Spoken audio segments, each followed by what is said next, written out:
So it seems like there's a lot of really helpful information on the history of basically web performance over time. I'm curious how someone in the Salesforce community could actually benefit from this information. Like, how would they even go about finding, what trends might be happening, or what other kinds of information could somebody get from this?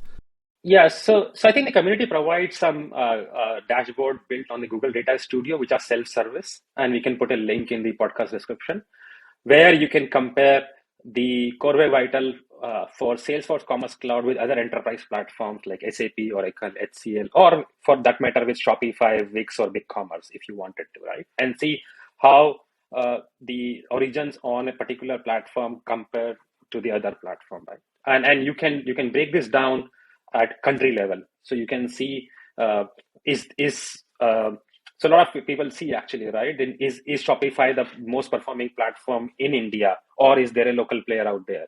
Or the same in Latin America, for example, right?